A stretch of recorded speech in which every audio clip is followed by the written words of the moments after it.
aquele corretor que não aumentar a entrega está com os dias contados. Sabe por que nasceu a palavra capitão?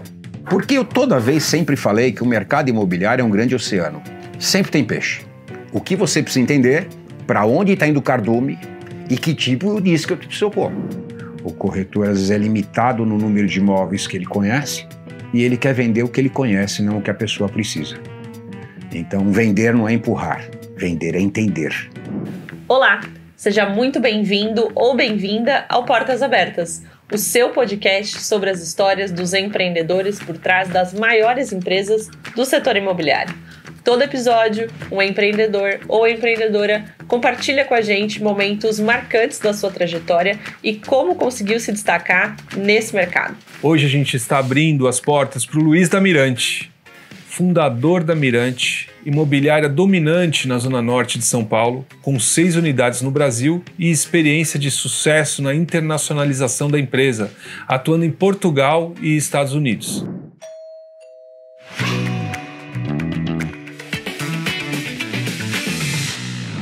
Que o povo quer saber, caro Luiz, o famoso capitão do mercado imobiliário. Queria que você pudesse compartilhar com a gente. A gente sabe que você tem uma relação com a Ayrton Senna. Você pode compartilhar com a gente como é que surgiu isso e como foi a sua relação com a Ayrton Senna? Ele era da Zona Norte, a fábrica do pai dele que a gente vê no filme era no Tremembé, o museu do Ayrton Senna é na Zona Norte e o escritório dele em São Paulo era o empresário Alvari, na Olavo Egídio, que era na Zona Norte. Foi o primeiro L ponto na região, foi no prédio dele. E como você conheceu a Ayrton? Aí foi muito engraçado. Na época que terminamos o empresário Alvari, quem fez foi a consultora Nutini, a administração de condomínio era minha. Na primeira reunião de administração de condomínio, o Ayrton Senna, o pai e o irmão Leonardo, a administração vai ser da Mirante. Como assim administração? A administração vai ser da Mirante. Mas a gente não faz administração de condomínio. Ótimo, vai começar a fazer. Tá bom. E a segurança quando você vier para São Paulo, Ayrton, como vai ser? A Mirante vai cuidar. Falei, mas eu não faço segurança. Ótimo, vai começar a fazer. E o capitão, me diz uma coisa. Isso estava em que fase do Ayrton para a gente se localizar? 90, 89. Auge. Total. Na época, saí da reunião um misto de entusiasmo e preocupado, como é que eu ia cuidar do Ayrton Senna quando chegasse em São Paulo. E na época procurei 2 amigos que eram policiais militares, o coronel Roberval e o sargento Lopes, e montamos a Mirante Segurança. Aí eu montei uma empresa chamada Mirante Segurança, seu braço forte e sua mão amiga, e toda vez que o Ayrton Senna chegava em São Paulo, a gente literalmente cuidava da chegada dele e aí o tempo todo que ele estava em São Paulo. Você chegou a cuidar de outros pilotos também? Não. O último serviço que fizemos dele, o enterro. Trabalhei com 2.200 homens e decidi, eu fechei a minha empresa. Meu Deus. Então, na minha cabeça, quem me deu a empresa foi ele e meu último serviço foi Ayrton Senna. A empresa de segurança. Fechei a empresa de segurança. Mirante Segurança, se você levantar o encerramento da empresa, foi justamente no funeral dele. Bonito isso. Nath, você é uma grande fã de Fórmula 1.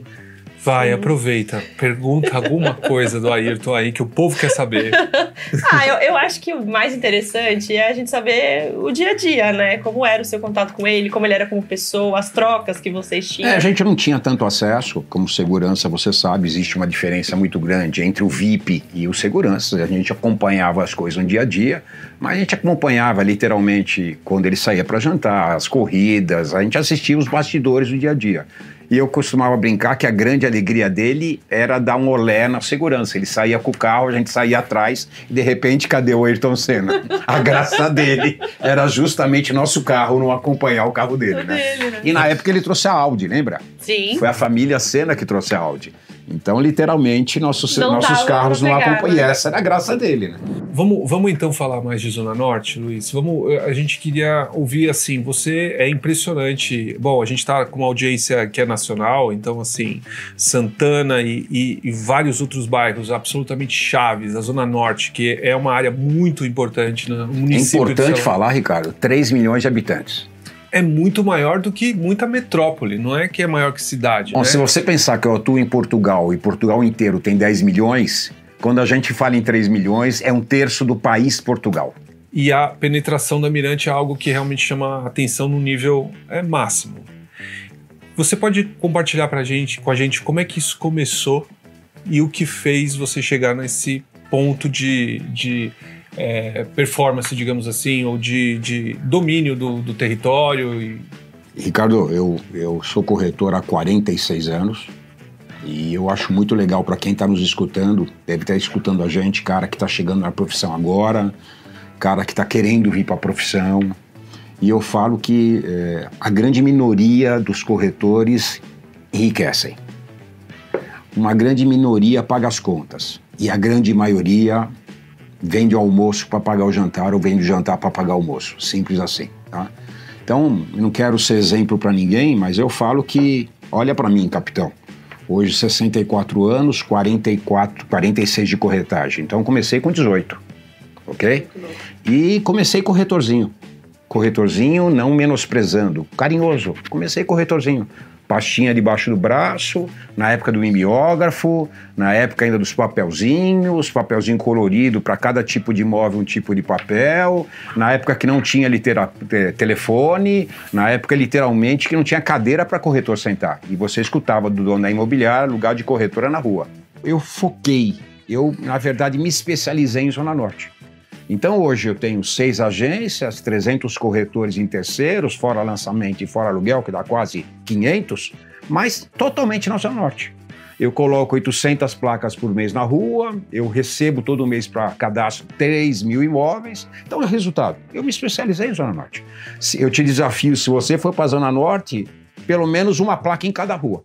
Então, um cliente que vai na Mirante e quer morar na Zona Norte, ele vai ter um portfólio. Seria, eu quero apartamento de 2, 3 dormitórios, no andar tal, você não vai ter um ou outro só para ele. E é gostoso falar de loft de novo, Ricardo.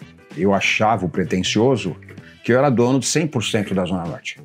E aí, quando a gente começou a analisar a loft, com a vinda da loft, eu não era dono de 100%. Eu tinha pelo menos 1/3 da Zona Norte que eu não tinha na minha mão, por mais imóvel que eu tivesse.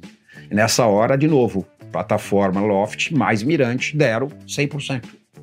Então, mesmo se você que está escutando a gente acha que é dono da sua região, te garanto que não. Eu achava. 220 mil imóveis, 40 anos de profissão, 300 corretores, eu tenho tudo. Na hora que a gente começou a analisar, capitão, você não tem tudo. Mas você está falando aí uma coisa aí na entrelinha, essa coisa da especialização, que não é qualquer coisa, né? Porque a gente sabe que uma das grandes dores de quem vai comprar ou quer vender demora muito, né? E muita gente, e entram várias imobiliárias ao mesmo tempo em contato com o mesmo cliente ou vários corretores, às vezes oferecendo o mesmo imóvel, e às vezes você quer outro imóvel e ninguém te oferece o outro, só oferece o que tem. Como é que essa sua especialização, por exemplo, lá na Zona Norte, endereça essa dor? Como é que você consegue, se você puder compartilhar um pouquinho? Me parece que você, não é por acaso que você se especializou, que você está conseguindo aumentar o valor da entrega para o cliente, não? Aquele corretor que não aumentar a entrega está com os dias contados, tá? Eu falo que quando eu comecei na corretagem, o corretor era dono da informação. O cliente chegava na tua sala e não sabia nada. Hoje o cliente chega na sala do corretor, ele sabe mais dados que o corretor, ok? Então, literalmente, o cara que, na verdade, não se especializar, o cara que entender que tem que ser muito mais do que um mostrador de imóveis, o cara que não entender que, na verdade, nessa altura do campeonato, ter nome e sobrenome faz a diferença. O que é nome e sobrenome? Porra, para mim é importante Mirante, by Loft. Para ela é importante corretora, Mirante, e assim sucessivamente. Se eu te ligar hoje e falar, aqui é o Luiz. Que Luiz? Se eu te falar, Luiz da Mirante. Ah, o Luiz da Mirante. Então, mais uma vez, o cara tem que se especializar e cada vez mais ter nome e sobrenome. Eu acho que um outro tema que é muito interessante, né, para quem está ouvindo ou está assistindo a gente aqui, é ter essa internacionalização, né, do negócio. Você foi a primeira pessoa que levou uma imobiliária brasileira para fora com sucesso. Eu queria que você contasse um pouquinho, primeiro, como que você pensou, se foi só realmente a necessidade do seu cliente ou se já era um desejo seu, e como que foi o primeiro passo. Você primeiro foi para lá, olhar o mercado, conhecer um parceiro, ou não? Você alinhavou isso aqui antes de ir para lá? Lembra que a gente falou que o corretor não pode ser um mostrador de imóveis? Isso no Brasil, na Flórida ou em Portugal. Então, a primeira coisa que eu fiz, fui para lá, e aí eu descobri que o garçom era corretora e te dava um cartão, que o cara do táxi te dava um cartão, que não sei o que te dava um cartão. Ou seja, entre aspas, todo mundo fazia corretagem na Flórida. Então, primeiro pensamento do capitão, eu não quero ser mais um corretor na saída do aeroporto entregando o cartão. Então, o que a gente fez? A gente fez, na verdade, uma plataforma de serviços. Então, o que acontece? Eu levava a pessoa, eu abria a empresa, eu fazia o imposto de renda, eu enviava o dinheiro, eu cuidava do financiamento, eu fazia a locação, ou seja, e aí até brincava, o pessoal até brincava e eu falava, lá garantia sou eu, tá? E aí eu fiz uma coisa totalmente diferente, e isso vale até de exemplo para quem está nos escutando. Todo mundo sabe que na Flórida tem o MLS, é uma grande plataforma onde todo mundo coloca os imóveis. Então, quando a pessoa coloca o imóvel à venda, sempre tem o dono do proprietário e sempre tem o dono do comprador. Resultado, se eu fizesse negócio no Brasil, automaticamente 3% da comissão ia ficar na Flórida, 3% eu ia trazer para o Brasil, tá? E na hora dos meus 3%, eu ia ter que pagar o corretor, o indicador, o gerente, o diretor e a empresa. Não ia sobrar nada, fora o parceiro de lá. O que eu fiz? De novo, invertemos a mão. Fui nas grandes construtoras. Tudo bem, seu Ricardo? Meu nome é Luiz da Mirante, está aqui minha empresa. Sabe o que eu quero fazer, seu Ricardo? Não, o que eu quero fazer?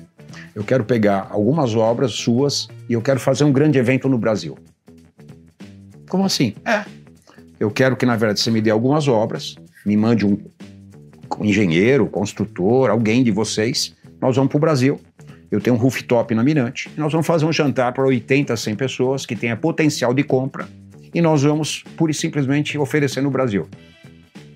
A primeira construtora não acreditou muito e nós bancamos a operação. Ok? Na primeira noite nós vendemos 12 apartamentos. Daí para frente correu no mercado da Flórida. A segunda construtora já pagou as contas. A terceira construtora pagou as contas e ainda deu uma verba para a gente fazer publicidade. A quarta batiu na nossa porta. Que coisa. Então, de novo, virando a chave. Recebíamos de 6% a 10% de comissão e não dividia com ninguém. E Luiz, e o que você encontrou assim de desafio que você não podia ter imaginado sem ter vivido? Porque a gente imagina, era um mercado novo, aconteceram ou deu tudo certo? Não. O que você pode contar assim de... Eu falo que, na verdade, a gente tem que falar o que deu errado. Ok? Deu muita coisa errada. Na Flórida, primeiro, que é muito difícil você tirar Cresce. Ok? Segundo, não basta tirar Cresce. A cada 2 anos você tem, na verdade, um exame para atualizar teu Cresce. Terceiro, não é só tirar Cresce. Se você quiser ser um broker, tem que ter uma quantidade de anos de Cresce para virar broker. Resultado, quando eu virasse um broker, a onda já tinha ido. Eu tinha que aproveitar a onda agora. Foi por isso que eu peguei o pessoal e fiz uma parceria. Eles já tinham Cresce, eles já eram brokers, eles já eram tudo. Mas eles não tinham conhecimento do mercado brasileiro. Era uma empresa pequena em Boca Raton, tá? E literalmente o que acontece? Aí a gente veio no mercado do Brasil, esse parceiro também cresceu, hoje está em Boca Raton, Flórida, Miami Beach, e assim vai. E nós também fizemos o nosso trabalho, quer dizer, foi bom para os dois. Tá? Hoje você tem cliente também americano comprando lá ou ainda é majoritariamente brasileiros comprando? Porque eu imagino que tem muito cliente brasileiro. Olha que pergunta legal que você fez. De novo, curiosidade, né? Com a entrada do Trump, ok? Muito americano está comprando em Portugal. Mas para mudar de vez ou para passar férias? Os dois. Como os europeus, os alemães estão comprando muito em Portugal, os americanos estão comprando muito em Portugal. Português, a gente nunca imaginou, a ideia era vender imóvel para brasileiro em Portugal. Sim. Português está comprando no Nordeste do Brasil. Americano está comprando em Balneário Camboriú. Quer dizer, a gente pensou que a nossa pista ia ser Brasil-Flórida, Brasil-Portugal. Está sendo Flórida-Portugal, Portugal-Brasil, Quer dizer, a pista ficou de mão dupla para ambos os lados. Aliás, deixa eu perguntar... E com a moeda 6-1, né? Não pode esquecer. Ok? Sim. Um cara com 1 milhão de euros tem 6 milhões de reais. Ok? Um cara de 1 milhão de dólares tem 6 milhões de reais. Verdade. Ok? Tá muito atrativo. Tá barato. A gente já conversou em outras oportunidades. Eu sei que você tem família lá em Portugal, né? Assim como eu. Foi isso que te levou para Portugal ou também não? Foi oportunidade de negócio mesmo? Eu vou te confessar. Na verdade, o que me levou a Portugal foi minha paixão, vinho. Antes de montar a imobiliária, eu montei uma importadora de vinho. Ok? E aí comecei a trazer vinho de uma das maiores vinícolas do Douro. E o cara literalmente era muito forte na região. E foi ele que me falou, Luiz, você já está importando vinho, por que a gente também não traz a Mirante para cá? Então, eu não pensei em montar a imobiliária, eu pensei em trazer vinho. E aí a trazida de vinho foi que montou a imobiliária. Hoje o vinho eu parei e a imobiliária continua. Não acredito, parou o vinho. Como assim?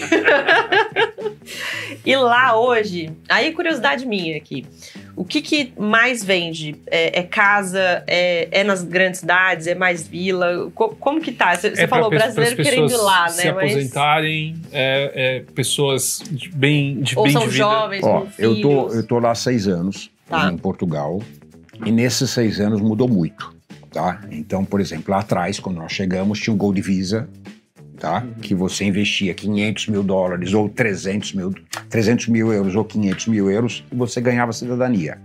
Parou. Acabou. Ok? Então acontece, aí no meio do caminho começou a guerra da Rússia, tá?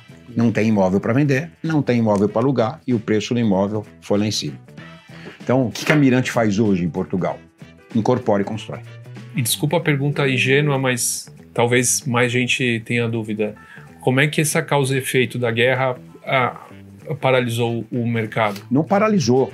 Na verdade, valorizou. Vamos imaginar que você mora na Ucrânia e teu país está em guerra. E você tem condição financeira. Okay? Você vai com dinheiro na mão e paga 2 anos de aluguel antecipado. Você não tem cadastro, você não tem ficha. Não, mas eu vou pagar 2 anos antecipado. Você prefere receber 2 anos antecipado numa moeda forte ou receber pingadinho todo mês? Resultado, a lei do mercado imobiliário, oferta e demanda. Inflacionou.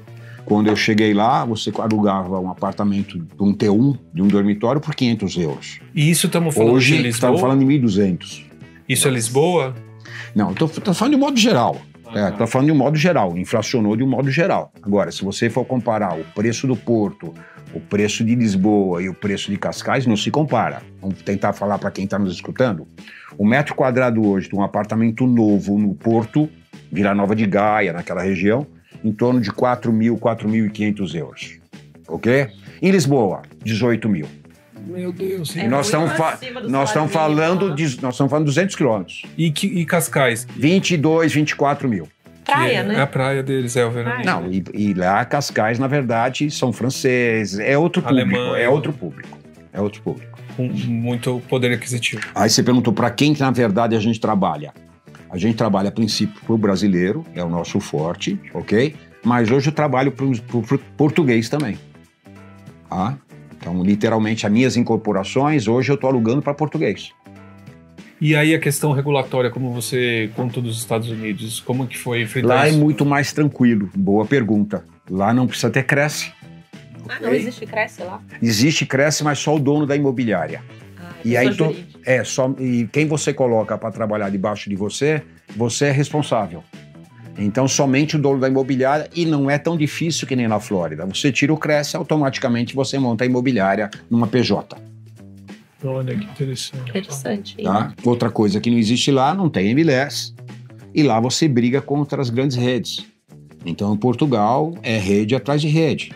Tá? Então, Remax, KW, 121, Era, só redes. A gente já volta com a entrevista. Você sabia que a Loft virou a chave? A Loft agora é mais que um portal. É a parceira que acelera o sucesso das imobiliárias. Imagina ter todas as soluções de tecnologia, comerciais e financeiras em um único lugar. Isso é a Loft mais negócio. É como ter uma caixa de ferramentas completa para acelerar ainda mais a sua imobiliária. As soluções da Loft Mais Negócio simplificam e aceleram as jornadas de compra, venda e aluguel de imóveis. Mais de 8 mil imobiliárias, presentes em mais de 800 cidades do Brasil, já confiam nas soluções da Loft Mais Negócio. Quer saber mais? Pare tudo agora e acesse loft.com.br/portas e descubra as soluções que vão transformar a sua imobiliária. O link também está disponível aqui na descrição desse episódio. Você está contando, assim, lances muito ousados, né? Assim, a gente fica muito impressionado de coração, assim, é impressionante, assim. Eu queria te perguntar, assim, quem que é o Luiz antes? Que Luiz é, assim, o Luiz da infância? Como é que construiu um cara com essa visão? Você falou que começou como pastinha, começou como corretorzinho. Quem é o Luiz? Filho de quem? Nascido aonde? Como é que a vida forjou esse cara que hoje dá esses lances? Vamos tentar falar um pouquinho. Falo que eu sou vira-lata. É uma mistura de armênio com espanhol. Meu pai é armênio, minha mãe é espanhola. Meu pai, na época, tinha fábrica de calçados. Eu queria ser médico. Era meu grande sonho de consumo. Eu precisava fazer uma faculdade particular, pública, né? Não consegui. Tentei 2 anos. E aí, sem querer... Aqui em São Paulo. Tentei PUC Campinas, PUC Santos, tentei Santa Casa, tentei tudo que tinha direito. Um garotão de 17 anos tentando faculdade gratuita e não consegui. E aí acabei fazendo análise de sistema. Você vai falar, pô, capitão, o cara que queria ser médico, fazer análise de sistemas. Eu não queria voltar em casa e falar para minha mãe, tomei pau no vestibular mais uma vez. Aí passei em frente à FATEC, inscrições abertas. Aí fui lá, técnico disso, técnico daquilo, analista de sistema, análise de sistema. E passei no vestibular. Acabei fazendo análise de sistema pela FATEC. E depois, foi na época que eu comecei a trabalhar de corretagem. Comecei a trabalhar de corretagem na mesma época, numa imobiliária que não existe mais. Então fazia faculdade e trabalhava de corretagem para poder segurar as coisas. E aí depois acabei fazendo direito.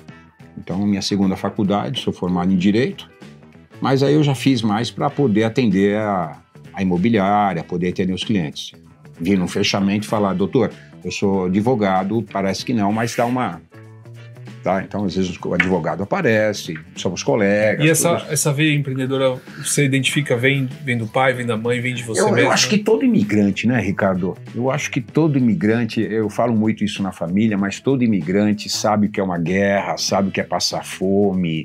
Então, sem falar mal de ninguém, mas todo imigrante eu acho que tem esse negócio, sabe? Não desperdiça, não tem cansaço, não tem tempo. Eu acho que tá no meu DNA isso aí.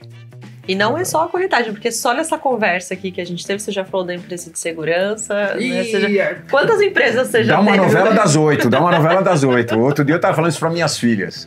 Quantas empresas eu já tive? Tive desde escolas de computação, franquia da Pueridomos, já tive o que você imaginar, eu já tive. Então, de novo... É muito legal isso, porque sempre que a gente recebe empreendedores aqui, a gente vê isso, essa vontade de começar novos negócios, essa gana, né, de começar novos negócios, não ter medo de começar, né, sem saber. É uma coisa que a gente sempre observa aqui, quando a gente conversa. Não, mas isso é legal. Você sentiu, quando você foi para Flórida, para Portugal, você sentiu medo de que...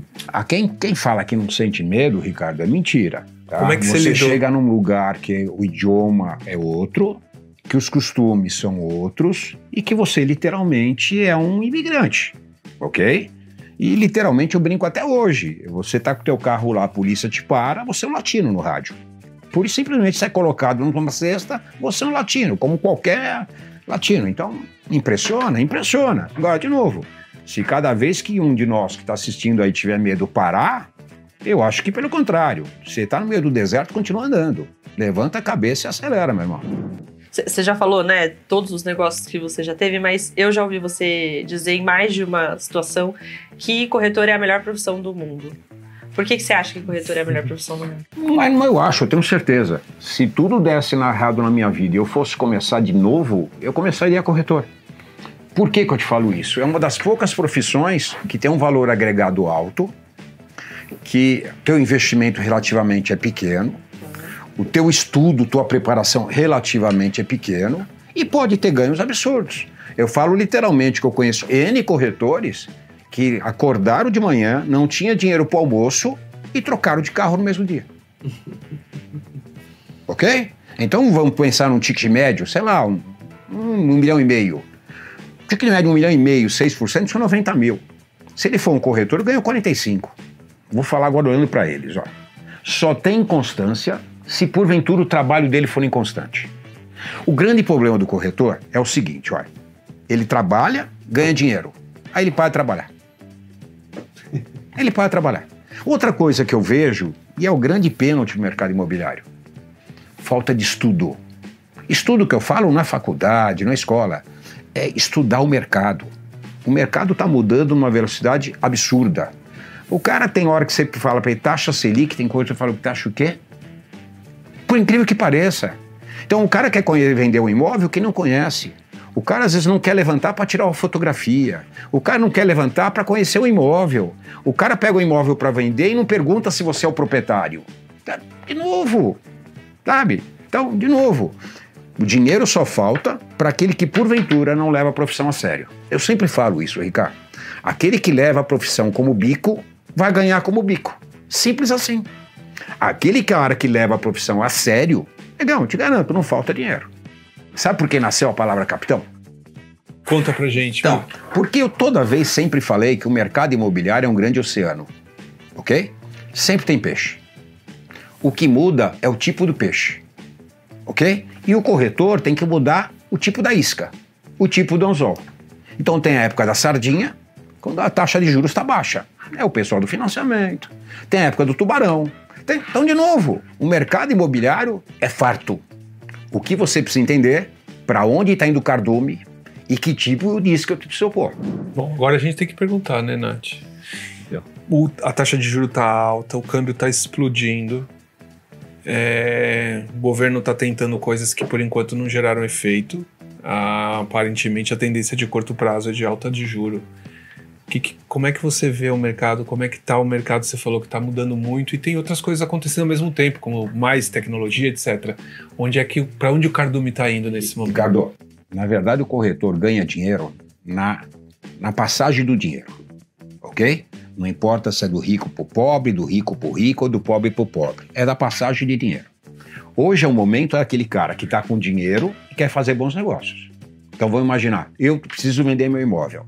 Se eu te arrumar o comprador, resultado, você vai ter que diminuir esse preço. E a gente sabe, querendo ou não querendo, o preço está represado. A tendência de construção é subir o preço. A tendência do metro quadrado é subir o preço.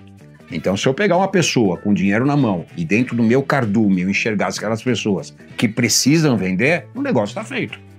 Baixando, adequando, claro. Está feito o negócio, porque você precisa vender. Você quer comprar. O negócio está feito. Interessante. Bom demais. Muito bom. Outra coisa que o corretor não gosta de usar e que eu uso muito. Permuta. A permuta existe desde a época que o homem existe. Você consegue fazer permuta sem dinheiro. Como assim, capitão? Porra, entre 220 mil imóveis que eu tenho na minha carteira, quantas pessoas moram em apartamento e querem ir para um sobrado? Por quê? Porque não querem pagar condomínio. Quantas pessoas moram no sobrado e querem no apartamento? Por quê? Por questão de segurança. Quantas pessoas moram no apartamento em 2 dormitórios e querem ir para 3? Quantas pessoas têm 3 e querem ir para 2? Não precisa de dinheiro quase. Você acredita que o home equity pode ajudar nessas permutas? Muito, mas não pode ser usado como home equity. Essa palavra assusta. Muito ruim, né? Essa palavra assusta. O crédito com o que imóvel é? Essa garantia. palavra... Na Mirante eu uso essa home equity com 2 nomes. Um deles, antecipação de venda. Como assim antecipação? Você está precisando vender um imóvel, eu te empresto... Te empresto 50%, 60% do valor do imóvel, continua a venda, quando vender você me devolve o dinheiro. O raciocínio da antecipação de recebíveis. Né? Antecipação de venda. Funciona bem pra show. E assusta menos, né? Que é um nome em inglês. O home equity é complicado. E tem várias modalidades, né? Às vezes a pessoa precisa botar o imóvel em locação, tá vendo o imóvel depreciar. Mas de novo, Ricardo, não quero culpar o corretor, mas de novo, eu peguei teu imóvel para vender, ok? O corretor, às vezes, nem se parte da prisma de perguntar por que você está vendendo o imóvel. Ele vai fazendo a ficha, se bobear, pega as tuas fotografias, ele quer pôr no sistema. Ricardo, por que você está vendendo imóvel? Deixa eu falar. Aí você vai entender a pressa, a urgência... E eu tive no home equity agora. Pô, Luiz, sabe o que quiser? Estou vendendo meu imóvel. Na pandemia, eu tinha um restaurante, fechei o restaurante. Eu preciso de dinheiro para montar o restaurante. Ricardo, que tal você fazer o seguinte? Vamos colocar teu imóvel à venda, mas eu te empresto de metade do dinheiro para você montar o restaurante hoje. Existe isso? Existe. Tá de novo. O erro está na captação. Na captação, se bobear, você engata uma segunda e vende no Home Act. Você aumenta a tua comissão, você vai ganhar 6% lá e ganha comissão no Home Act. Mas o corretor não pensa assim. Segundo momento, todo mundo quando coloca imóvel à venda acha que em 60 dias meu imóvel está vendido. Ok? Ou se não, liga para mim, né? Capitão, se eu quisesse vender meu imóvel essa semana, por quanto eu tenho que vender? Eu falo para ele, ó, vai ter que abaixar o preço 25% ou 30% do preço do mercado. Eu te vendo hoje. E se eu te falar diferente? Deixa o preço para vender no preço certo e eu te empresto o dinheiro. Não vai custar 25% a 30% do valor do imóvel. E você vende com calma. E é engraçado, geralmente... Por baixo, né? Quando eu empresto o dinheiro, a pessoa acaba vendendo, que parece que não precisa vender mais. Não tem desespero. A ansiedade não tem ansiedade, demais. não tem ansiedade, pô. E às vezes o cara tá com o IPTU atrasado, tá com o condomínio atrasado, a piscina tá verde, pega aquele dinheirinho, põe as continhas em ordem, limpa a piscina, faz o jardim. Já valorizou. Sabe, e me mostrou que não tá precisando vender. Você acha que nós temos que divulgar mais o empréstimo, a venda antecipada? Eu acho que o corretor tem que saber oferecer no momento certo. Eu diria que tem 2 momentos para vender home equity. Primeiro, na captação do imóvel. Segundo, o imóvel está à venda há 6 meses, o imóvel está à venda há 4 meses. Oi, Ricardo, tudo bem? Eu vi que seu imóvel está à venda aqui há 4 meses e tal, mas aí tem que ser um CLT. Aí o CLT fazer o trabalho. Entendeu? Por que o CLT? Porque esse cara, na verdade, é mais comprometido. Tá? Esse cara é mais comprometido. E aí é uma chance que você tem na Mirante, pelo menos tem essa cultura, do CLT poder ganhar um dinheirinho a mais. Tá? Para cada um que você reverter, eu te dou R$100 a mais no salário, te dou R$200. A comissão que eu vou ganhar é muito maior que isso.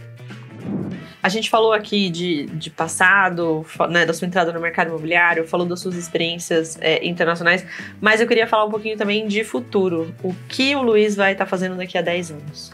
10 anos é muito, eu tô com 64. 5 anos, então. Meu plano é parar com 65. Tá? Olha! A gente tá falando de um ano, peraí. Nem um ano, estamos falando de meses. Como é que você está preparando isso? Minha ida é para Portugal. Então, e quem vai cuidar da Lodin? Eu tenho um filho de 40 anos, Rodrigo, tá comigo já há 26 anos na Mirante, e eu tive a expertise de fazer ele passar por todos os departamentos.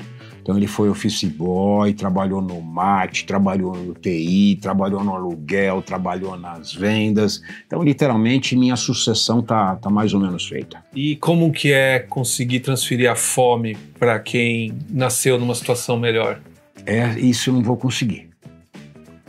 Não é nem pro meu filho, porque aquele garoto vale ouro, mas eu acho que essa geração é diferente. A grande vantagem que eu tenho, Ricardo, a Mirante tem uma cultura muito forte. Tá? Mirante tem um guia de procedimentos Mirante, que literalmente, que agora eu uso até inteligência artificial, você pergunta para ele, como é que eu faço para colocar a placa? O senhor pode colocar a placa. Mas desde que a Mirante começou, eu tinha um livro que a gente escrevia à mão.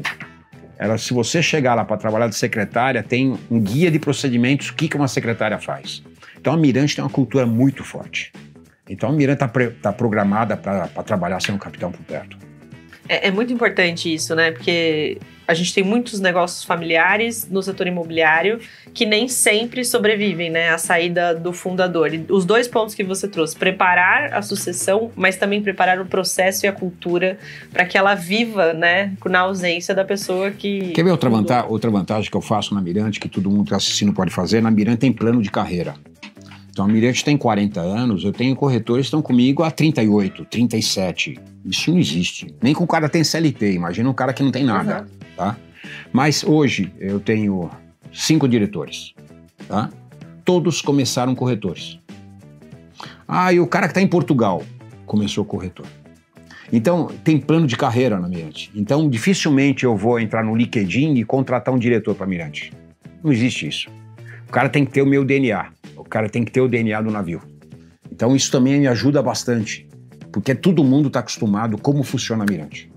A gente tem aqui 2 perguntas que a gente Vamos lá. sempre faz para todo mundo que vem no Portas Abertas.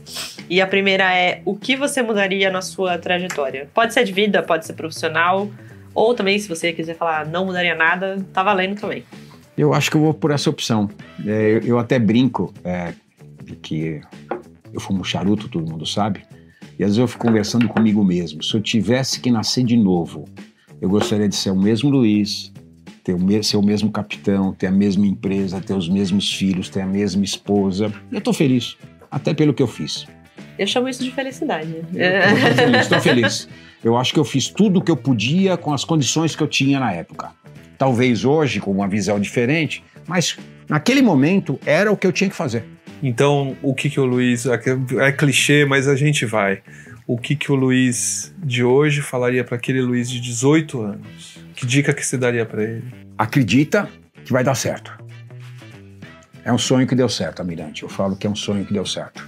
Era um garotinho, literalmente, que almoçava paçoca e chegou onde chegou. Todas sedes próprias, a história que a gente faz, o nome que a gente é no mercado, o reconhecimento que é.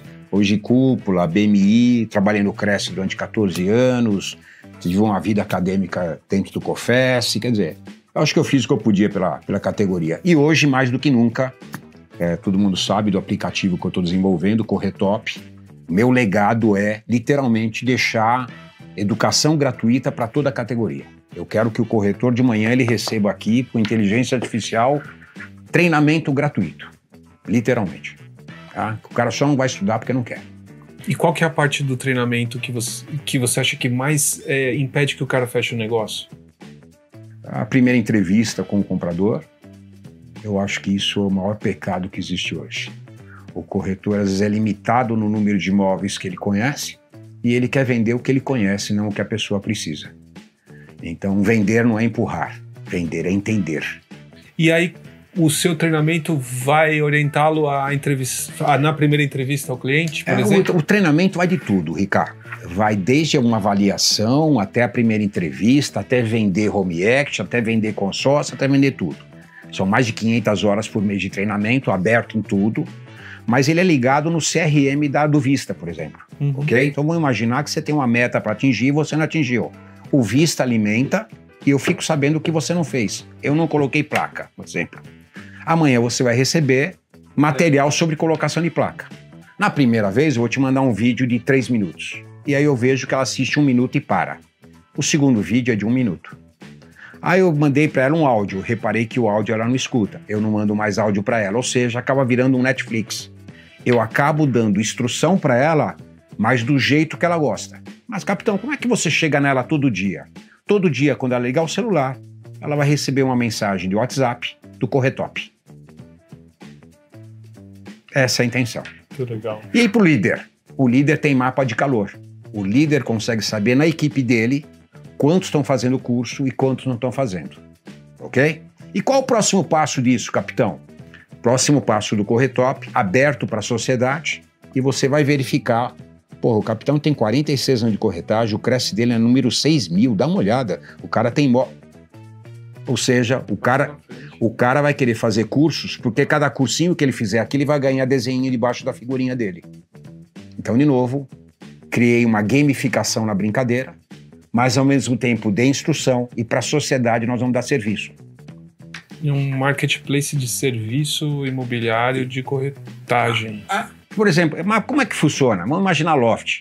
A Loft tem muito conteúdo. Eu ponho aqui. Aí fica embaixinho, ó. Você quer mais conteúdo igual a esse? Vai na Loft. Mas, capitão, como você vai rentabilizar? Como você vai capitalizar? Tá, então, por exemplo, a CIA Loteamentos acabou de fechar com a gente. Ela tem 200 loteamentos em todo o Brasil. Tá? Resultado, cada vez que ela tinha que fazer uma apresentação, impossível apresentar para o Brasil inteiro, um meeting.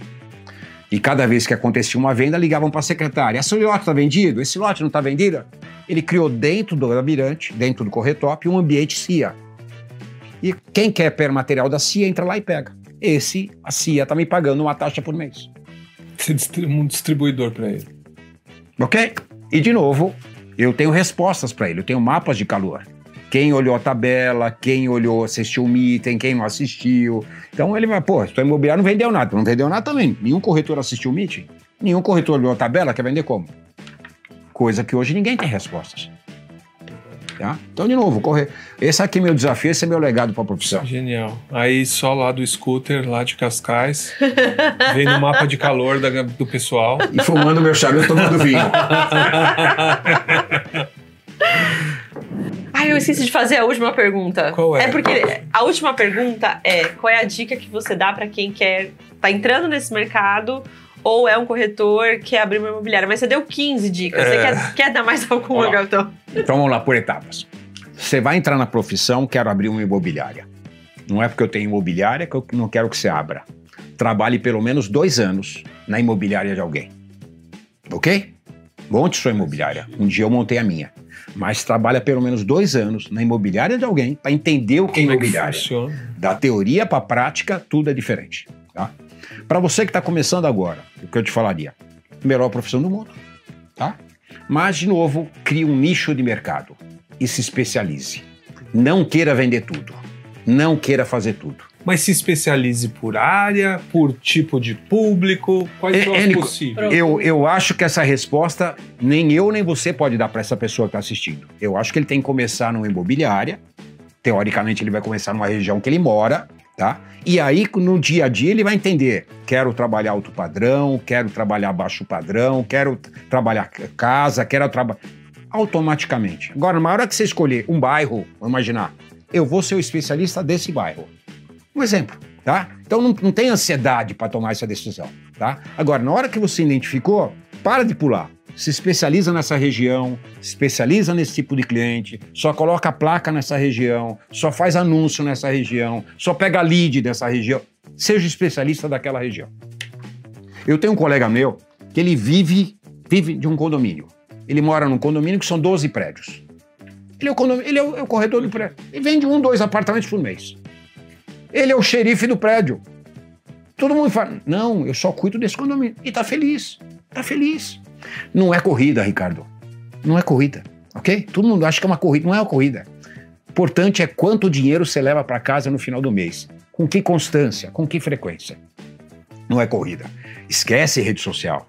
Esse negócio que você vê em rede social, né, sabe? Do corretor alto padrão, do corretor AAA, o cara com Porsche, Caie. É mentira, é mentira. É mentira. Esse cara tá tentando te vender curso. Esse cara tá tentando te vender alguma coisa. Não é, isso não é corretagem, ok? Isso não é corretagem. Corretagem é outra coisa. Muito bom. Bom muito demais. Bom, muito bom. A gente ficou extremamente feliz que você aceitou vir falar com a gente. Pô. De verdade. Você viu que eu falo pra chuchu, né? A gente também. Sensacional. Acho que realmente tem dicas de ouro aqui para quem pôde acompanhar muitas, e vai acompanhar. Muitas. Muito obrigado por compartilhar. Você sabe que eu gosto. Foi muito legal mesmo. Uma honra aí te entrevistar, Luiz. Tamo junto, irmão. Tamo junto. Obrigada. E se você gostou desse episódio, não esqueça de compartilhar e de deixar o seu comentário. O Portas Abertas também tem uma newsletter que você pode se inscrever para receber gratuitamente no seu e-mail de segunda-feira a sábado. Os links estão disponíveis aqui na descrição desse episódio. Esse episódio tem roteiro de Marcela Guimarães, produção e edição de Letícia Brito e produção de áudio e vídeo da Impulso Produção.